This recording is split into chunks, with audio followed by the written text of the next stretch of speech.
Hello and welcome to another episode. This is Paula Aragone with Aragone and Advisors. Today we have an extraordinary guest, Paula Clarkson with Merhab, Robinson and Clarkson. They are a law firm located here in Orange County. Welcome, Paula, and thank you for being here with us today. Thank you for having me. So, a little bit of background. Paula has been practicing law with a specialty in estate planning, trust administration, probate, and also taxation. And she's been practicing for over 20 years. So tell us a little bit about your background, how you got into probate, trust administration, estate planning, and all that. Well, in law school, I thought I wanted to do business planning, and I did not like it at all. Somehow got into tax law, and somehow that clicked. So I took a different path after law school and went to an accounting firm for a few years. Okay. Again, did not like the corporate side of things, but was lucky enough to get involved with the estate and gift group. And somehow that just clicked for me. Wow. So that's where I went in to get my LLM in taxation. And I think I'm just nosy because all of the estate planning and it all goes together. I like to see where people give their money to charities and different things like that. Yes, and it makes so much sense to have the background in taxation that not many attorneys do have. Yes. And you can plan, even better, I should say. Yes, it's very important. Yeah, absolutely. Especially in today's world where everything is taxed, we need to know what we're doing to avoid taxes, right? Yes. Yes. So you went to Southwestern Law School. Yes.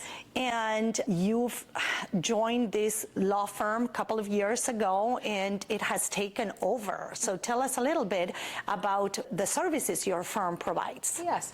My partner Marla Robinson and I joined together 11 years ago this summer. Oh, wow. So time flies. And the way our office is organized is that Marla and her team handle all of business transaction matters from start to finish, incorporation, helping business owners with everything they need, employment and contracts, to selling the businesses.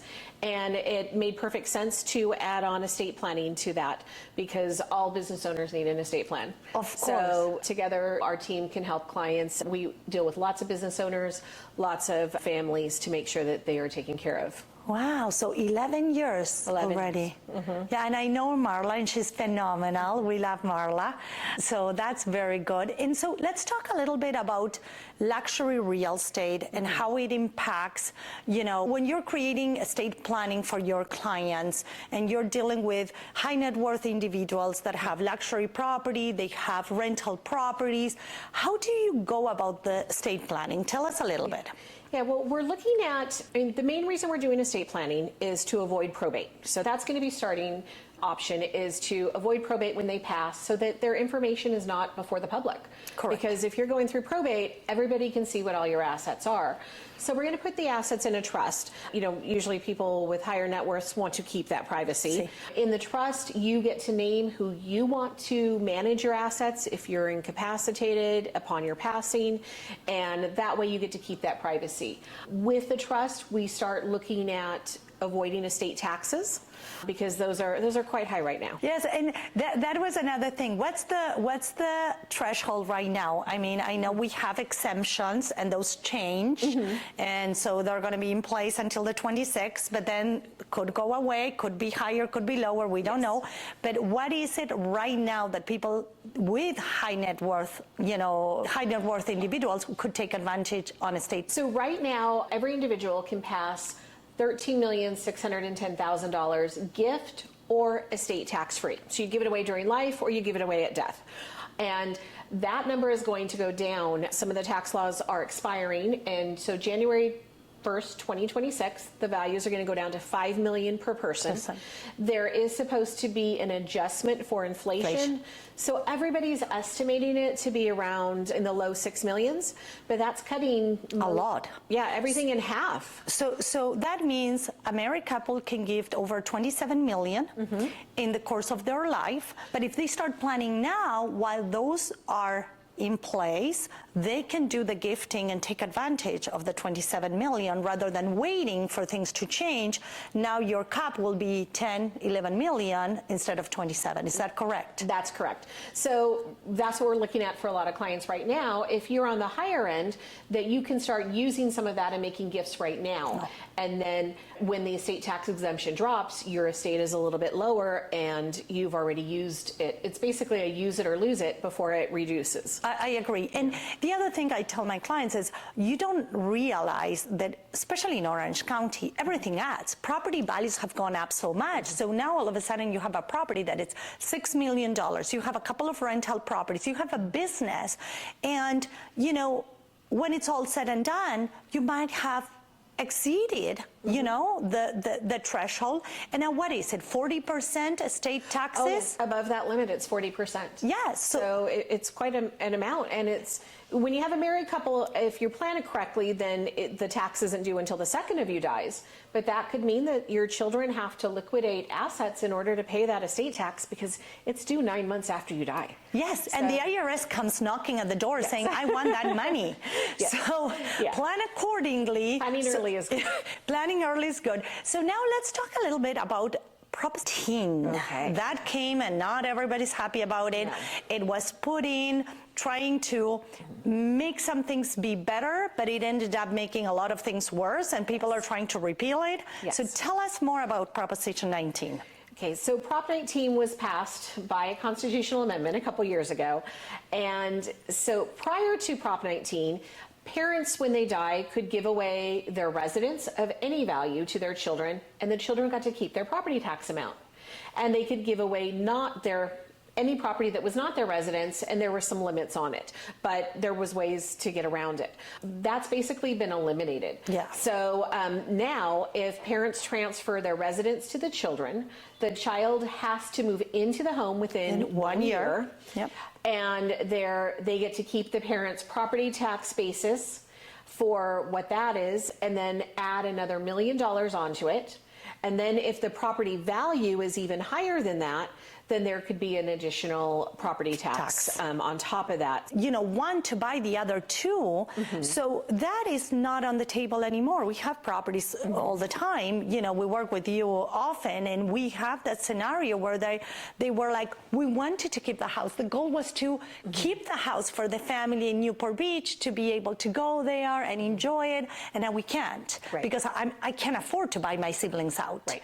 And so it has limited a lot of people, and it's forced a lot of people to sell their homes. People call it the death tax. Yes. And they're not happy about it. So a lot of conflict with that. How are you working around these things? How can we be creative, you in planning with your clients, if they have rental property, if they have property that, you know, they want to pass to their kids? How are you working around this?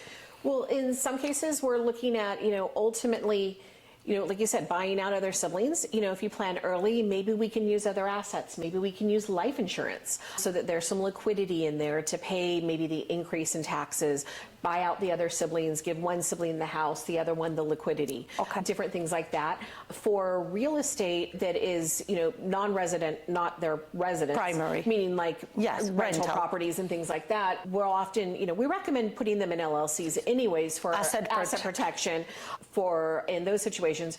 But you can use the laws related to LLCs to transfer assets without incurring property tax changes. Oh. So the rules in California say that you can transfer up to 50% of the LLC interest without incurring a change of ownership, triggering that property tax reassessment. So there's ways to get around that and play with it. It obviously depends on the situation, if there's loans on the rental property or not. And so but that's a very creative way to, you know, work around this, because this is very limiting. We have seen an amount of families having to sell their assets because of Proposition 19. And, you know, it's sad, but, you know, California wants their taxes, the assessors wants their taxes. Yes. You get reassessed, we get reassessments, right? We have to explain now to clients that the minute you record that death, affidavit of death, right, it's going to be reassessed, right? Yes, and you're going to get a bill. You're going to get a bill, yes. So tell us how your clients can take advantage of, connecting with you, planning with you, what advice to give them now? Okay. So when we meet with clients, we talk to them and just ask them, what do you want to happen? Let's not talk about what the laws are or taxes, just what is your envision if you were to pass away? How do you want the assets to go? And their priorities. It could be charities, it could be protecting their children, special needs children, maintaining, properties that have been in the family for generations. Legacy properties. Legacy properties, yes. So we just start from there with what they want, and then we can plan from there. And we bring in their advisors, whether it's their agents, because oftentimes I know you've worked with clients and sold and bought them multiple properties. So you're going to know so much about the family. Yes. We work with their accountants, with their financial advisors as well, just so that their whole plan can be put together and it is cohesive. Yeah. Comprehensive and cohesive, right? That's what we need. And that's why we believe in having your group of advisors, right? Because everybody communicates what they're trying to accomplish and everybody works together towards the same goal. Now, talking about collaboration, we've been working together, oh my God, countless years, countless transactions, and every case is different. And sometimes, they're stressful, but we close the transaction and we're all happy. And we say our goal is to get our clients to the finish line, right? So some properties are more challenging than others. Some are so smooth and easy that we're like, we can't even believe this. But tell us one or two properties that, it stayed with you, that we've worked together and that was a good, happy ending for the clients. Yes. We have a lot of trustees that are out of state. So they often have a hard time coming to California, maybe to clean out the house, to sell it and do it and everything. And I know there's been countless clients in this one particular. I remember, Paula's team will come in. She knows everybody. She can get the house cleaned out, do the estate sale, get everything organized. But she talked to them about, well, if we do some maybe improvements, maybe we can get a bit more. And every time I've seen the improvements be, multiples of the money that was put in. This one particular client that I'm thinking of, I remember Paula putting together videos and sending the client, here's the progress and everything. And the client was so happy because they didn't have to keep flying back and forth, because that is a little bit of a burden. So you took, all that away from them, made it very happy, and always above getting prices, always above the asking price. And that's what we say. We say our job is to squeeze every penny out of that sale for you. And we don't want people taking your equity away. So let us see how we can help you maximize the value of the property by doing some improvement. Sometimes it doesn't make sense, and we're very honest with them. We're like, why put 50,000 and risk 50,000 because you might end up getting 40 or 30. So it's a numbers game. The numbers need to make sense, but we're great at assessing value and hidden value. And if it makes sense, we'll tackle it all. We'll do it all for them. They can stay in another state. We'll update them. But we also have a lot of clients that are downsizing. Yes. And, they are wealthy people. They've been in their home for 40, 50 years. Now the houses are very large. And, we call it downsizing with distinction. Let's find you the next house that will work with your needs. So tell us more about that and how you work on that. Yeah, you worked with us on a client. She's 91, and in her house she had, I don't know if it was a couple acres. 2 acres with a pond. Yes, and they had lived there for a long time. Yeah. So, it was time for her to downsize. She couldn't even get from one side of the property to the other in the home. It was a little bit too much for her. 10,000 square feet too much for a 91. Yes. So your team came in and helped her find the right buyer.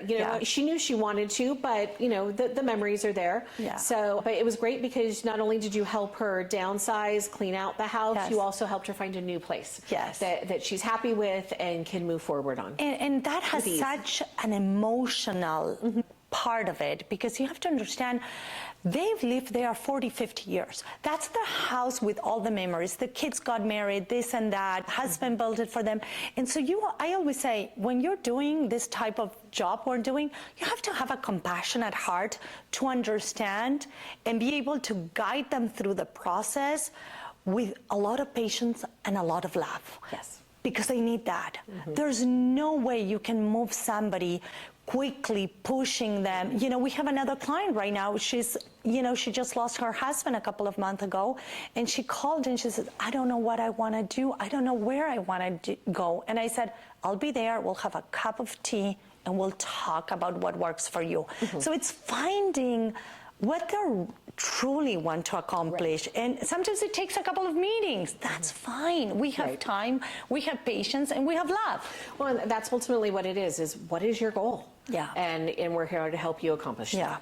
Yeah. So this is great. We love having you here. We want to know, how can people connect with you? Where can they find you? So you can find us. Our website is mr.com. We're right here in Orange County, and just give us a call. We're going to also start doing some webinars and a lot of educational series. So check us out on Instagram, YouTube as well. That sounds awesome. Thank you so much, and thank you for staying with us, learning more about trust, probate, taxation, and Aragonian Advisors signing off. Thank you.